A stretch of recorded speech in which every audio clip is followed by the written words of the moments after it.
Good morning. It's good to be back with you guys. Good to see you guys. If you're here for the first time, welcome. My name is Pastor Chris, and my wife Brenda and I, we pastor here at Our City Church. I hope you guys enjoyed Pastor Mike last week. He did an incredible job. Amen. We're so glad to have him as on our teaching team. Him and Pastor Jesse do a great job. Next week, you're going to get a chance to enjoy a different setup. We're going to conclude our series, Heartbreak Hotel, next week by doing a question and response time with me and my wife. And so Brenda's going to be on stage breaking it down next week. So I'll tell you a little bit more about that here in a bit. If you have a Bible, I want to invite you to open it up to Proverbs chapter 14. We're going to look at just 2 verses here today, but expand on the principles that I think that they give us. Today is all about one day helping you have a great marriage. It's all about helping you one day have a great marriage. Whether you are not married today and you want to one day be married, I want to help you today have a great marriage someday. If you're already married, then I want to be able to help you identify maybe where some things are not great and why they're not great and what to do about them. And so we're going to talk about those things today openly and discuss them and get into it. I want to pray real quick because I think it's a very important subject for us here in our community, our church. God, I thank you for the opportunity to talk about what makes marriage work. And some of us are single and we want marriage to work. Some of us are single again. It didn't work the first time. And we don't want the same pain and challenges that we experienced before and that we lived out before to come into the next one. And so today is really important for us in one of those 2 places. And some of us are already married, but there's areas of our marriage where it is not great, and we want that. So we ask today that you would help us to identify things that will help change that. It's so easy for us to identify what the other person needs to do, but I would pray that you would give us the type of humility and ability today to just really look into our own hearts and listen to you speak to us today. I ask you to do that. I also just want to say thank you on behalf of all the Raider fans for getting the best wide receiver in football. In Jesus' name I pray. And everybody said amen. I am not a Raiders fan, but I appreciate the Raiders. They were in LA when I was growing up, and nothing ever good came out of LA sports-wise, in my opinion, growing up. So we didn't. But they moved back to Oakland, which redeemed them to a point of liking them. But I don't love the Raiders, but I like it when they win. But if they played the Niners, of course, no. I want you today to identify areas I think that are important, and here's why. Every single Saturday, people get together and they spend all kinds of money preparing for a wedding. And every Saturday, people get together and spend that money. And the bride looks beautiful and perfect. Her dress is amazing. Her makeup looks great. Her hair looks great. The venue looks great. The groom looks as good as he can get himself to. And here's the deal. Every single Saturday or Friday or whenever you got married, but every single weekend, all across the United States, single people make promises that they can't keep. Every weekend it happens. Happened yesterday. It happened on Friday. And it's going to happen next week. And they mean to keep them, but they're not prepared to keep them. And that's the reality when it comes to marriage. After a while, they're going to realize, like, hey, the commitment that I made, like, was man, that this is hard to do. And you get into what we call commitment wars, where you have a war over the commitment, and you get into, well, you said you would do this, right? And the reason they are not prepared is that they overlook the principle that is vital in marriage. And I'm going to give it to you right now. I'm going to tell it. I'm not going to wait till the end of the message. I want you to right off the bat know, here's the problem with why every weekend you have people, single people, get married and make a promise, make a commitment that they cannot keep. Here's why. Promises are no substitute for preparation. Promises are no substitute for preparation. It doesn't matter what you promise. It doesn't matter what you feel. You felt that for some of you the first time you got married, right? On the day of. Nobody goes to their wedding day thinking, I can't wait for this to end and to have to do it again with someone else. Nobody thinks that, right? I can't wait for this to be like something where I don't even want to be in the same room with this person because we're in such a bad fight. Nobody on their wedding day is thinking about that. And that's my job today. My job is to help you think about that. My job is to help you think about what real marriage really is, because we spend lots of money and time preparing for a wedding and not a lot of time and money preparing for a marriage.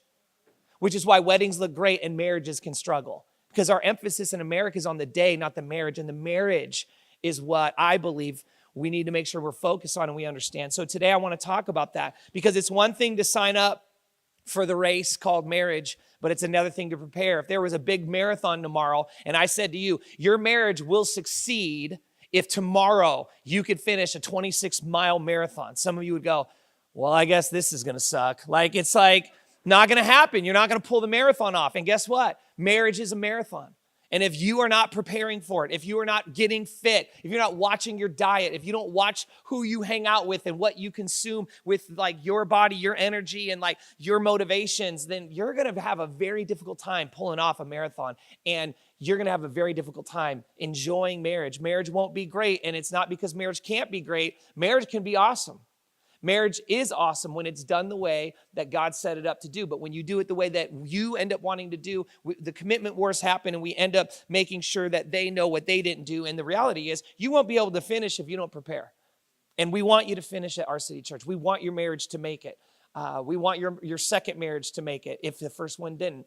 And we want you to be able to know what it takes to do that. And it's easy to say, well, this is what they need to do. If he just is different than my first husband, then my marriage will be different. You're setting yourself up for a second divorce.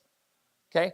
If he is just different than my dad was, then it will be, if she will just be not like my mom was to my dad, that's the real problem. My life is, I'm good.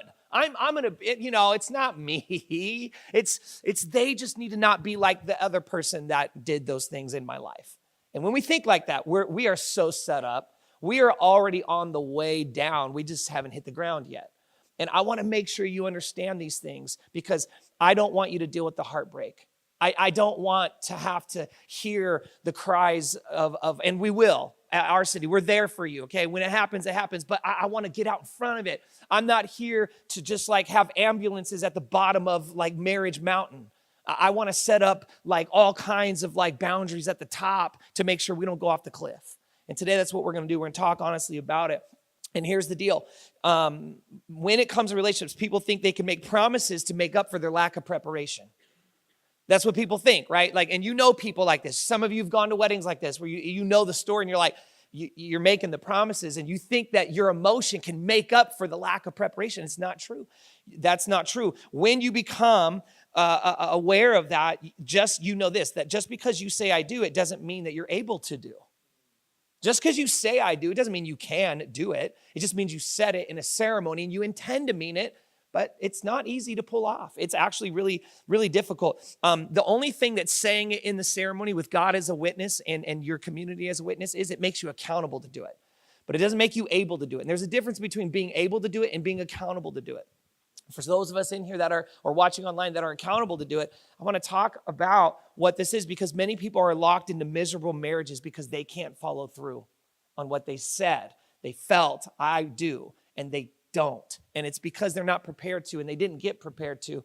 And I don't want that. So I want to make sure that you understand a key idea of this. And this is another really kind of straightforward statement, but I want you to know this, is that commitment is way overrated. Commitment is way overrated, because if you commit to something that you can't do, the commitment is worthless. Okay, it'd be like me being committed to getting into the NBA next month and dunking on LeBron James. I'm committed. I'm all about it. I do. I'm committed. I'm pumped. I'm fired up. I'm going to do it. Sign me up. I feel in my bone. Don't you understand how much I feel this? It's I know it's my destiny. And I feel it. But if I'm not prepared to do it, it doesn't matter if I really want to. I'm only going to be able to do and be able to pull off the commitment that I actually equip and build and prepare myself to do. Single people, if you aren't careful, you are going to fall in love and think that your ability to commit will override your lack of preparation. And it won't. Even worse, you're going to let somebody that you fall in love with make you overlook his or her track record. And you will have time to prepare before you get married, but you will never be more motivated to do this than right now. Now is your time. If you're single, now is the time for you to prepare. Prepare now before you get into this. And you need to prepare to commit, because if you make this decision, you will be highly unlikely to marry somebody that hasn't prepared themselves. Did you hear me? If you commit to getting prepared, you will be highly unlikely willing to accept someone who has not prepared themselves, because you don't want to run with somebody who don't want to run. You don't want to be with someone who didn't do the work that you are going to do, that I'm going to talk about today, that is the work I think you need to do. You will make sure that you are willing, and you will open your heart to someone that you saw worked as hard as you did to make sure they were able to not make a commitment. Anyone can do that. But you want to be sure that they are willing to follow through and actually do the commitment they say, I do to. You can, if you make this decision, I'm going to tell you that that you'll start to see things differently. And here's the deal: like you probably can't argue with this concept, but the interesting thing was that in the Bible, in the Old Testament, a guy named Solomon, he was known as the wisest man to ever live. He was one time asked by God, like, hey, what would you like me to do for you? And he didn't ask for riches. He didn't ask for glory. He didn't ask for his kingdom to be expanded, everyone to know his name. He asked God, I would like you to give me wisdom. I want wisdom. And God said he was so moved by Solomon's desire, not for money, not for fame, not for riches, not for a home, not for a car, not for, not for the best sex life, not for all. No, he didn't ask. He said, I want wisdom, God. If I get one ask of God, that's what I want. Because if you give me wisdom, then I believe godly wisdom will allow me to actually experience all the things I would ever want anyways. And he was given that.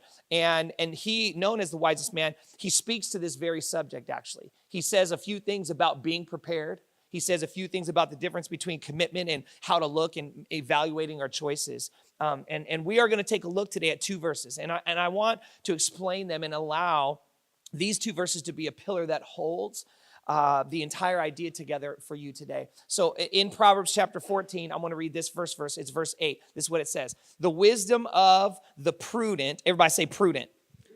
The wisdom of the prudent is to give thought to their ways, but the folly of fools is deception. I want to define the word prudent because we don't use it a lot in our day. But it means this: somebody that understood that all of life is connected.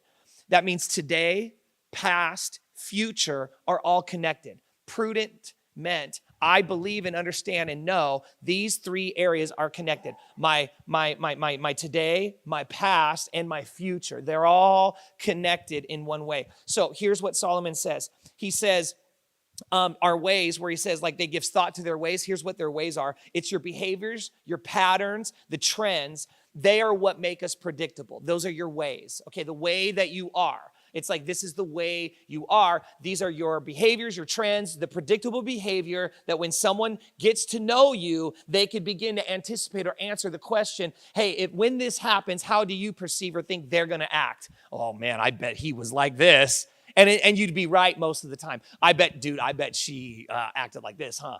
I bet that made her feel like this, huh? Yes, and you would be right. Why? Well, because those are your ways. And so the Bible here is talking about the wisdom of the prudent is to give thought to their ways, to consider their behavior, to consider their trend, to consider their patterns. And the wise person of Solomon, he's saying, look, the wise person pays attention to these things because he knows the best indicator of where it is that you are going is where you've been. And so pay attention to your patterns instead of your promises. Say it again for the people in the back. Pay attention to, listen, don't miss this. Pay attention to your patterns, not your promises. Pay attention to the person you think you want to date and be in love with. Pay attention to their patterns, not their promises. Promises aren't worth anything. Patterns are worth everything, because someone's promise can only be followed through on if you are looking at a pattern of changing behaviors you've seen them do before. And now you're like, you know what? I believe that promise is going to happen. But just blindly saying, oh yeah, this moment feels so good. We got the right song playing in the car and the sun is setting and this night was so glorious and we had the best bottle of wine. I mean, this is just such a great moment. Of course we're going to make it. No, you're not. That's not what makes a great marriage. Even a commitment to that idea is not what does it. Your ability and desire to do hard work in your heart. And heart work is hard work. It isn't easy work. It's hard. It's the hardest work to do is the heart work. And when your heart is hurt from past behaviors and past trends and past decisions and past relationships, and you do not understand how that is affecting your current reality, you are lying to yourself and to the person you say you love. When you're just like, yeah, I do, it's going to be fine. No, honest, mature people don't act like that's not a conversation worth having and rehaving and talking about. How is that stuff impacting my day, my right now, how I acted in that moment last night? When you can't have that conversation, you are avoiding one of the tools to make sure those conversations don't keep showing up all the time. They show up as often as you don't talk about them. Say it again. Those things show up as often as you won't talk about them. As long as you can't talk about your behavior, your trend, your ways, you become what the Bible says is foolish. And it's foolish when we're like, no, I'm sorry, it was just a bad day. I don't want to talk about it. No, we need to talk about it. Why? Because the Bible says if the wise, the prudent give thought to these things and discuss them and share them, and it's honest and it's available for the discussion. The prudent person realizes that it's all about their trends. Here's the second way he says it. This is even more to the point. Verse 15, the simple believe anything. That's literally in the Bible. The simple believe anything. Single people, I want to talk to you right now, just single people. If you're single, watching online, or listening, I want to tell you a few things. I have to warn you, when you fall in love, you will believe anything. You believe anything. You will lose your mind. Okay? And when you lose your mind in love, you will believe anything. So if this guy comes and says, I know I have this thing wrong with me, but if you marry me, I will change. When you're in love, you lose your mind. And so your mind's not with you. And you're like, I believe you. Right? And listen, and the prudent person says, no, I'm not listening to your promise. I'm watching your path. I'm not going to believe anything. I'm going to believe what you've been. I'm going to believe what you've done, because that's the indicator of what you're going to do. And I'm not going to put my future self into that position because I want to be in love. I want to be simple in my mind. And especially if you've got kids as a part of the equation, you have to be a mature, responsible adult. You have to consider your decisions impact not just you, but they're going to impact your current kids or the kids you're going to bring into the future. And this is important. This is called being an adult. You have to do this. And the Bible's like, look, you can't just be simple and act like you're just like 13, like it doesn't matter. I don't have a care in the world. This feels so good. Let's just do it. Like, no, that's the foolish things to do. And the folly of fools is deception. That means you're being deceived by an emotion of the culture that sends it our way every day, that you're not anybody if you don't have somebody. It is worse to be with the wrong somebody. So having somebody ain't the answer to the emptiness you feel in your heart. Dealing with why I feel so empty and where I need God to help me correct those things, that begins to get to the root of it. The prudent person says, I want to look at the path. The in love person says, I'm going to focus on your promise. And when you fall in love, you kind of get stupid and kind of simple. We all do it. We all do in those ways. And this is why parents freak out over who their kids bring home, because they're looking at trends. Does he have a job? What's his previous relationships like? Does he have debt? Like, how does he treat you when he gets upset? Like, what's going on? Like, dads get like that. Moms get like that. They want to know, like, what's her relationship like with her dad? Like, how did her mom respond to conflict? What did she learn? Who trained her? How is she going to bring that package to your life? Because you will be paying for whatever debt emotionally has been incurred in her heart. You will be paying for whatever debt has incurred in his heart. And if you just think a promise on the day of and a beautiful ring is going to just wipe all that away, then you're just being very simple and kind of in love and kind of dumb. And I don't want that for you, because you know what? Our city church will deal with that, but we end up dealing with the other side of it. We're on the other end of that fun, exciting, simple thing. And you know what the bummer is for us? It's not like I get the fun of the wedding. It's like I don't get to go to all these parties and have a blast, but we end up on the other end as a church, like doing it. And we'll do it because it's part of what it means to be a church. But I'm like, can we cut that in half? Because it's kind of it's a pain in the rear. It's more difficult. I'd rather actually have you have a good marriage by being real and honest and straightforward with you up front, so that you know what you're getting into, instead of like, nobody ever really talked honestly with me. People were afraid to say it because they thought I'd get mad at them. They thought I'd be offended and I'd push back, but they didn't trust that I'm mature enough to hear honest stuff that maybe I'm not thinking about. And maybe I am a little washed away in my excitement and joy and fun and love, and it's never been like this before. And you know what, man, along the way, it's not like I don't want to make mistakes that were going to hurt me. And so, you know what? That's what we're here to do. We're here to be honest and real with you so that you could avoid those things. And he continues on. Listen to what he contrasts this with, because when you fall in love, you'll believe anything he says. But watch, he contrasts this. The simple believe anything, but the prudent give thought to their steps. Steps here is a very important word. Do you want to know why? This is why this is an important word. Because if you look at a person's steps, you can tell where they are going. You could tell where they're going.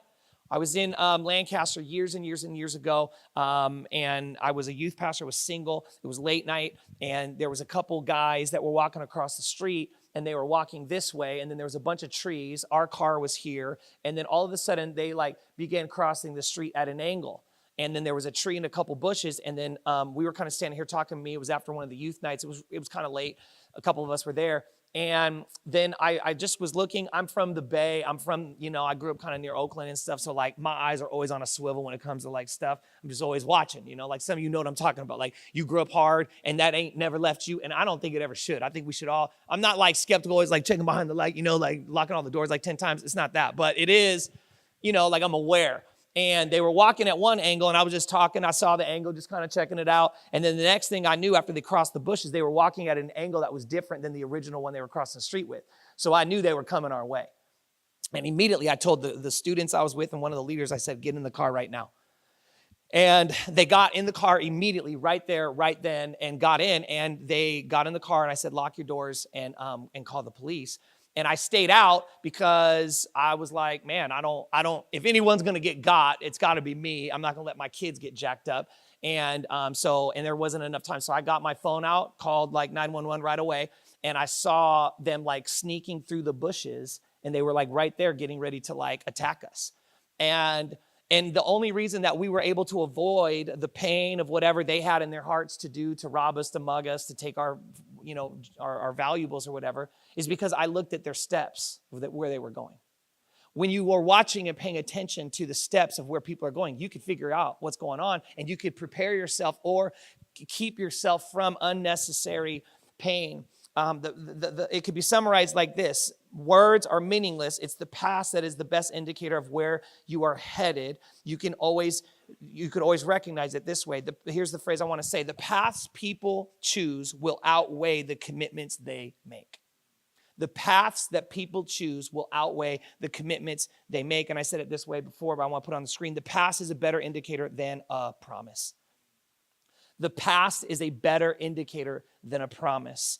And if you're single, I hope you're listening. I hope you're writing notes. I hope you're really getting this in your heart, because this is what will protect you and preserve you from making mistakes that will cause you and other people pain. Committing to becoming the kind of person that will attract the kind of person you are looking for is what I want you, if you're single. I want you to commit to that. And I want you to commit to saying, I am committed to becoming the person that the person I'm looking for is also looking for. I'm not committed to finding the right person. I'm committing to becoming the person that I want and who it is that they want. That's what I want. I want to become, and I'm committed to that, because when you commit to that, you will become somebody who could actually keep your commitments later. You will be a person that's prepared. You will be someone that says, I could follow through on the stuff I said I want to do, and it won't just be a promise. You'll be prepared. And that is so much more of a gift to give to somebody than just the feeling of it. This is what you should be working on, so that the day that you stand in front of your entire community and say, okay, God, I do this time. I do. I didn't maybe in college, or I didn't with my last boyfriend, or I didn't maybe with my first marriage, or I didn't, with that one job, but this is different. And it can't just be different because you just don't want to feel like a disappointment because of the ways that you were before. It has to be different because you've changed, because you've addressed those things. You've been honest with those things. You've looked in the mirror and said, what leads me to do those things? What are my trends? What are my ways, my behaviors, my patterns? And when you do this, it allows you to actually do what you want to do on that day. What I want you to do now is, what I want to do now is give you a list of, if you're single, I want to give you some single people assignments. If you are married, then I want you to pay attention to these things, because what I'm doing for you that are married, you might think like he's really talking to married people. I am, because I can't do anything about the fact that you got married already. Okay, we can work on that. Come back next week. We're going to talk about it. Okay, we'll help you. But this is helping you identify what you need to work on. Because when I say something that I'm talking to single people for, and you go, oh, crap, that's how you know what you need to work on. So it might be a talk that I'm giving to single people, but if you are married or want to get married, this gives you a chance to be really honest with yourself. And you might want to put these away, because everyone comes across a single person in love someday. This might be good notes for you to pull out before they come over to the house to hang out and talk about how they've met the person that will change their life and all the bad trends will go away. You could just pull this out. Don't send them the podcast. This is the single people assignments that I want you to have is this. Number 1, address your unresolved childhood issues. Address your unresolved childhood issues. I want to give you a quote from some professionals on this subject. These are people who are very renowned in the counseling space. They said this: if you attempt to build intimacy with a person before you've done the hard work of becoming a whole and healthy person, every relationship will be an attempt to complete the hole in your heart. You have to become a whole person. And if you take a broken and an unwhole person into a relationship thinking you'll complete me, man, that's some Jerry Maguire crap. That ain't true. Okay, that it doesn't true. And there's a lot of people who are super sad and disappointed because they got married thinking you're going to make all that stuff go away. I'm going to feel better about me because I have you. No, not at all. You're going to actually take out how you feel about you on them and not feel better at all, and then they'll feel worse. That's how this goes. And people don't say this. What I'm telling, can I tell you something about what I'm doing right now? Number 1, I don't enjoy this. I want you to know that as a pastor, it's not fun to have a totally quiet room because everyone in the room kind of hates the information because it's true. It's not fun. Okay, I like to preach. I don't know if you saw the video of me last week in the church I was in last week in the South. I like that. Okay, people cheering, people shouting, people excited about what you're saying. Man, they can't wait to hear another word. But that stuff you do when what you're saying is encouraging. But when you're preaching this message, ain't nobody encouraged right now in this room. You're all just looking at me like, I hate you. Now, I know you don't, but that's how it feels to be me right now, just so you know. So if some of y'all put a smile on your face, that helped me a little bit. Number 1. Number 2, I want to tell you this. This does not sell records or movies. Nobody wants to watch this movie, but this is true. It doesn't sell. It won't write a book. It's not fun, but it is true, and it will save you from pain that you do not want to have to deal with in your life, or you don't want to deal with again. And that, for me as a pastor, I'm willing to go through all of your angry faces in order to deal with it, because I've dealt with some of my childhood issues in counseling. If you attempt to move toward intimacy without first becoming a whole and healthy person, all of your relationships will constantly feel like you have a hole in them. And you will be tempted to blame it on the person, but the reality is it's not their fault. They just are a mirror to expose what the hole is inside of your heart. And it shows up in the relationship, and it manifests in the relationship, and your tendency is to go, you did that.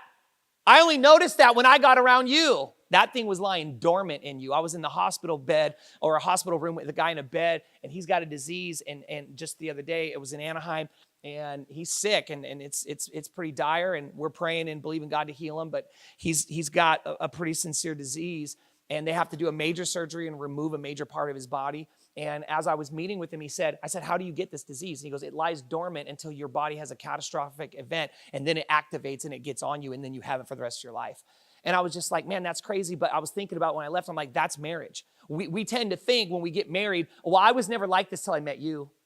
I changed and became like this because of you. No. It was lying dormant in your life, and that marriage revealed what was in you.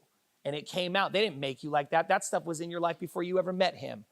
You were like that before you met him. You were like that before you met her. It just shows up in the relationship. So your tendency, because we often like to blame someone else for the things that are true about us because we're not willing to be mature enough to be honest and say, I think that's actually true of me. It's really hard to be that honest. It's very difficult. But when you are able to do that, then you're able to see, I I was probably like that a little bit more than I want to admit.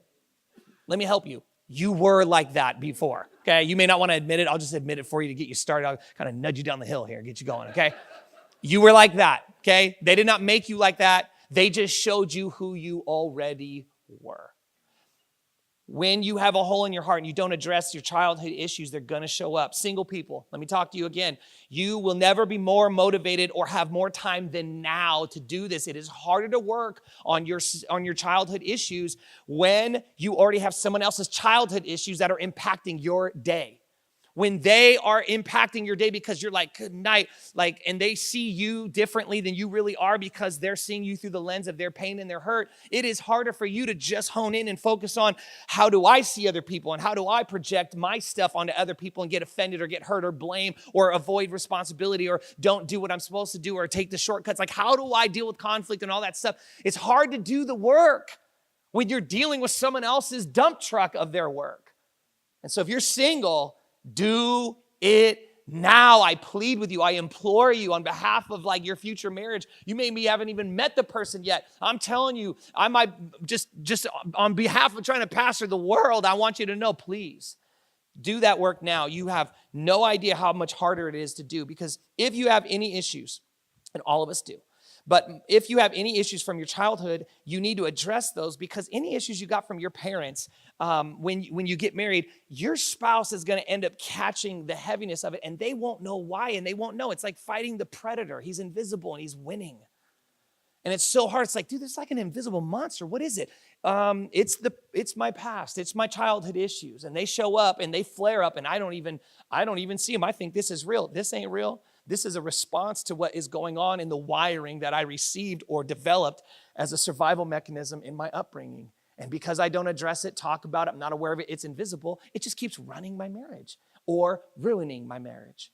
And I don't want it to run your marriage. I don't want it to ruin your marriage. I want you to get a handle on it. You have to address these things. You're going to end up spending thousands of dollars to go to counseling to solve the problem and realize that it is because you still have issues with your mom and your dad. And so address it now, okay? Just get it in, talk about it. And you might think, no, I loved everything. My parents stayed married. They never got, I never saw my parents fight. So it's fine. They had the perfect marriage.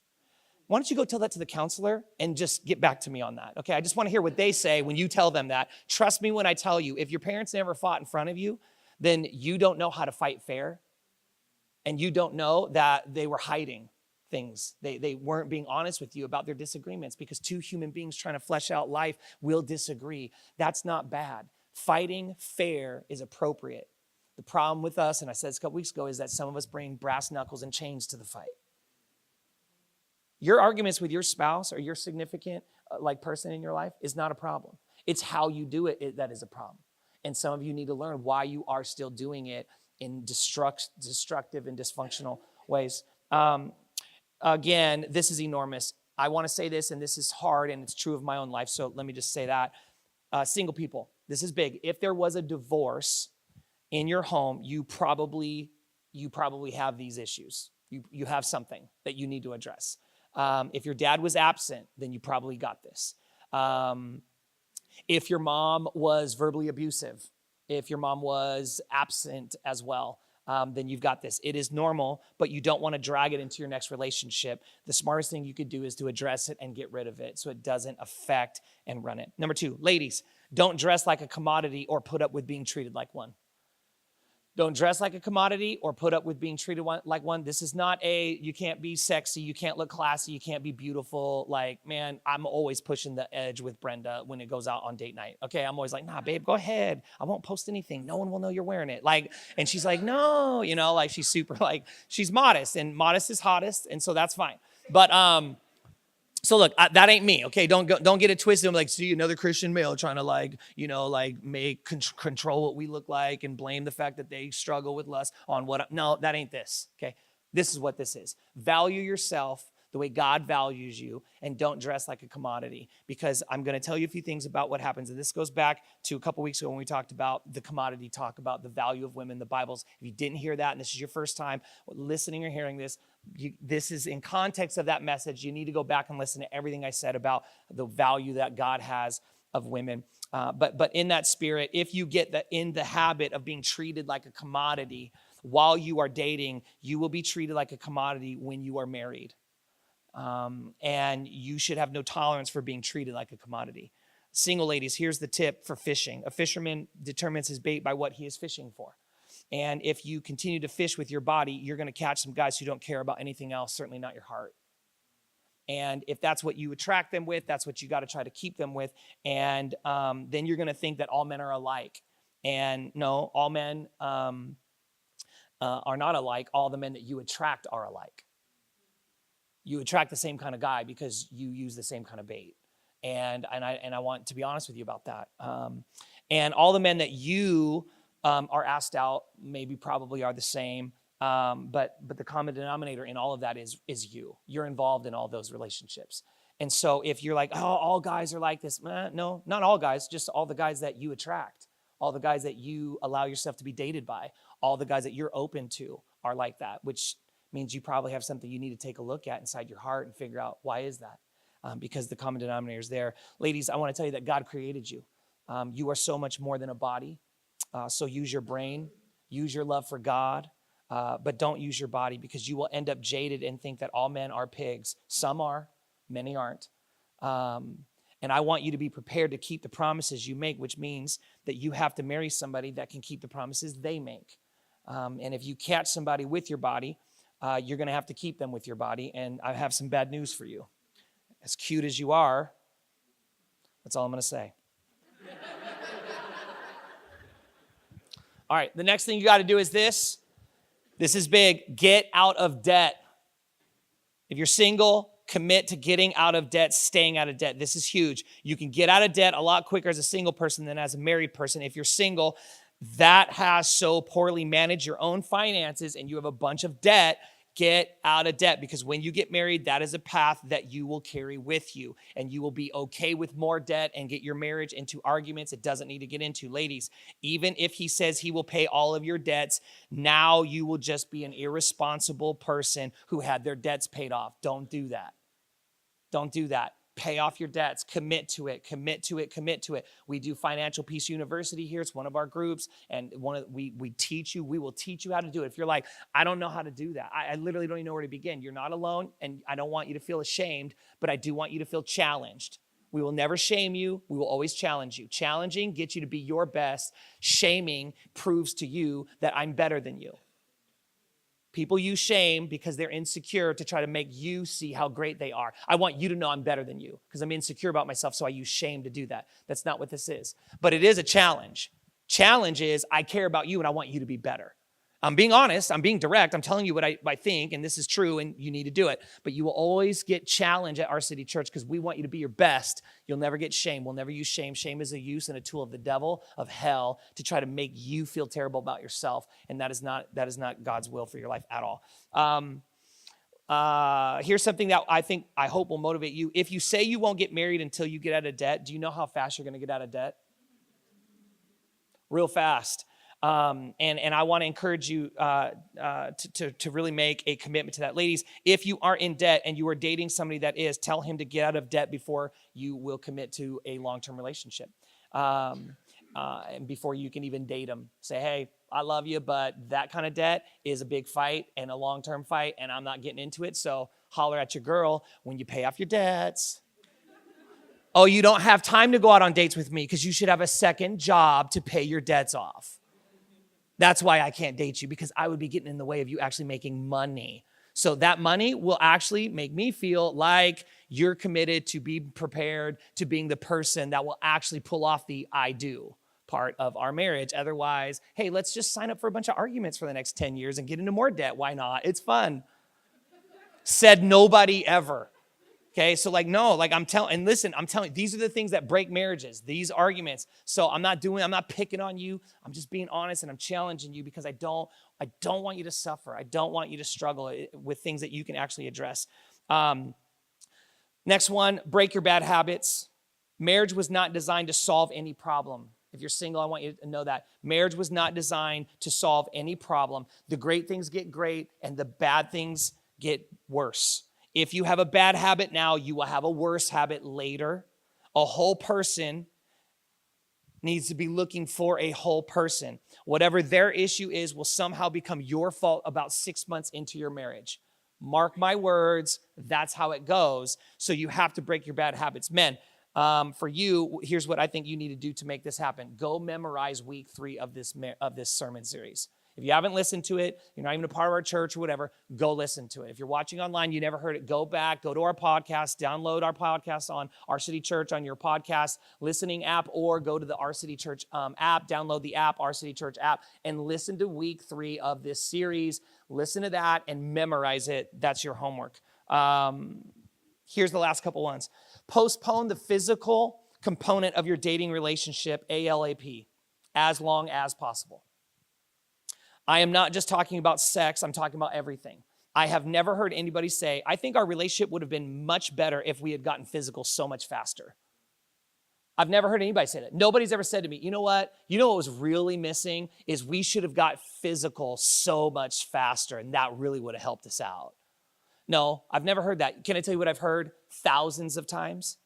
We got physical too soon, and it really made it hard for us to get to know each other because it just introduced so many more emotions and different confusing things. And then we were not looking at things honestly because now we had too much stock and we had too many chips emotionally in the game to lose it. And so now I'm making desperate choices instead of wise choices. And that's what doing that will do. I can't even tell you how many times that I have heard that. We got physical too fast. We got physical too fast. We got physical too fast. And it's ruined things. It's made things harder. It's unnecessarily difficult. The culture won't tell you that. Our culture doesn't care. They want to sell products and movies and songs. So please don't look to them to give you your best decision-making wisdom. The Bible says the prudent considers these things and the wise consider these things, but the simple, they believe anything. And I don't want you to believe anything. Ladies, if some guy ditches you because you won't get physical, then he clearly has issues that he needs to work out. Okay, if you're with a guy and because you choose to not get physical and he can't handle that and he's like, oh, I guess you don't love me. He pulls that type of stuff. That's manipulation. And he doesn't care about you. If he cares about you, he'll wait for you. I was never with Brenda sexually before we got married. The night of our marriage was the first time we were ever together sexually. Why? Because I love Brenda. And I wanted Brenda to feel what it felt like to be a gift that got opened and unwrapped emotionally and spiritually and physically. And because I valued that, that's what we chose to do, what the Bible lays out. And I think that God created sex. I kind of give him props for that. And I thought, hey, if God can create sex, then he could probably create where it's ought to be, where it ought to happen best. And I just believe him. And you don't have to believe what I believe to be a part of Our City Church, but I'm telling you right now, that's been the experience. And and that's been one of the best parts of our entire marriage. And I think it's because we safeguarded it and we didn't let anything else get out in front of God's timeline for that. And we have tons of issues and we go to counseling every week. So please don't think that we have the model perfect everything. We don't, but we do work hard at it. And we do this stuff, man. We work at this stuff. We try to make sure that the I do is happening for the things that we weren't prepared for. And there are things that we did. This is our marriage in a message, there's things that we're doing great and there's things we're not doing great that we had to go back and go, gosh, this is harder to do with both of us, but we're committed to doing it. So I don't want you to have no hope if you're married and you're going through it. Just know, so are your pastors. But this is our church, our city church is a authentic, honest, open place where we don't have perfect people running this thing. We have honest people running this thing. And if you can get with that, well, welcome aboard, get in line because it's way behind me and Brenda for people with issues. But I do want you to know that if you do have a guy that makes that kind of a line, ladies, that's a terrible sign of selfishness. And if you think giving into that selfishness is going to take it away, it won't. It feeds the monster. He will only get more and more selfish with more and more choices. And so I would encourage you to make a strong decision about that. Men, I told you from the start that this wasn't really a series for players. So I told you that week 1. Hey, if you're a player, this ain't a series for you. You should come back to the next one, but I'm going to keep it so real that if you're just a serial dater or a serial player, you're going to kind of hate your experience every single week. And if you got secrets you're trying to keep and you're not trying to be honest with yourself relationally, you ain't going to like this series because this isn't to try to make you happy. It's try to make you able to actually pull off the thing you say you want to do. I want you to make it. And that ain't, that means I'm not your friend. Your coach in the gym to get you to win the Olympic gold medal, you ain't gonna like them all the time until you're standing on the top of the podium and you got the gold medal around your neck and they're playing the Star Spangled Banner behind you. And that's what I want for you. I want your marriage to win the gold. I want you to make it. And so if that means I got to get in your grill every now and then, and I got to say it like it is, I got to tell you the truth about like what's going on, man, let's go, because I want you to make it. I want you to win. And I think that that's what God has for you as well. I want to tell you a few more things. Self-control now trains you for self-control later. You might want to write that down. Self-control now trains you for self-control later. Self-control is a pattern. It's a part of your trend. It's a part of your behavior. It's a part of your ways. And if you can really understand that those who are promiscuous before they are married are far more likely to have an affair after they are married. Maybe you did not know that, but that is a social statistic, that those who are promiscuous ahead of time have a hard time turning that valve and that need off because they have developed an appetite that is out of control, and one person can't meet that appetite. So then they stay looking and hungry and lonely and seeking and wanting, and they end up needing something unhealthy, and you get heartbroken. And I don't want that for you. Next, avoid living together. Don't take my word for this. Do the research for yourself. But couples who live together before marriage have a much higher chance of getting divorced. You don't have to go Google that. That'll be out there for you. This isn't me trying to like argue with you or shame you. I'm just telling you, make a decision to avoid living together. And you can lower your percentage of actually having divorce and heartbreak. Last thing, get involved in your local church. You will have a better chance of meeting somebody if you're single whose path is in the same direction as yours. Because here's the deal. If you go to the right places, you will meet the right people. Okay? You go to the right places, you meet the right people. If you go to the gym, you meet people trying to work out and be healthy. Okay? If you go to a 12-step, you go to people who are trying to not, fall back into addiction. If you go and you hang out in community in a local church, you're with people who are trying to overcome all of it and like improve their marriage and improve their lives and meet the right people someday. And you'll meet the right people if you're hanging out in the right places. And I want that for you. A practical way that you can really do something about this for me is to be able to say, hey, I want to get committed to my local church. And there's really two basic ways you can do that today. You could, for one, commit to being here next week and bringing somebody. Brent and I are going to talk openly and honestly. It will probably be one of the more honest discussions you're ever going to hear from pastors on stage about marriage and relationships and heartbreak and all of it. So I encourage you to come. We're doing it as a service to you, not because it's comfortable for us. And I hope you understand, and I hope you'll appreciate it. Because we feel like it's what God has called us to do, is to be authentic and honest and transparent, not because it's always easiest on us. You know what's easiest on us is to never let anyone know that we ever struggle. But I think that paints a picture that's not accurate, and it makes it harder on church people because you end up building an idea of us and of the leaders of the church that are like, oh, they got it all right and we're the only ones messed up. No, you're not. You're not the only ones messed up. In fact, the people holding the microphones up here every single week are messed up, and we're just doing the work. So come along, get in line, like do it too. Get on the team, put on your jersey, get in the local church and say, man, I'm a part of a church that keeps it honest, keeps it real, works on their stuff. I don't have to be perfect to show up. I don't even have to believe like they believe to show up. I can be a part of it, and we could all be challenged the same to try to not look more like me, look more like Pastor Mike or Pastor Count, but we all want to look more like Jesus because he's the one that pulled it off. He's the one that saved us. And he's the one that we're looking at. He's the one that loves us with all of our brokenness, our past, our trends, our ways, and all. And for some of you, it's time for you to get involved and to volunteer. And to start volunteering now would be great. Why? Well, because Easter's coming in a couple weeks, and we need your help. Easter's the biggest attended Sunday all year, and we cannot pull off Easter if some of you don't get involved, straight up. Now, some of you will only be able to volunteer on Easter one day. That's fine. We'll take it. But we'd like some of you to get involved and be like, hey, we expect the church to grow, and we're going to have more kids. That means our ratios are going to be off. We're going to have more setup. That means we need more of you to get up early and join our load in, load out team that gets up here every week at 5. Just because church is getting pulled off right now, like for you, it doesn't mean that we don't need you to continue to pull it off, because it's a tax and it's hard, and we're a setup and a tear down church. And that means that it takes a lot of hands to make this happen. So if you've been here for a while, or maybe you're just like, I do need to get involved in my local church. And if you're single, man, give yourself the time to do it. This is a great season in your life to be around other people that are going where you want to go. And you might, end up meeting somebody as well. But we do need you. We're going to need you way before Easter. We're certainly going to need you on Easter. But I'd encourage you, if you're not serving, you're not volunteering, many hands makes the work light. And we could use the help with our church. So let me pray for you and get us out of here.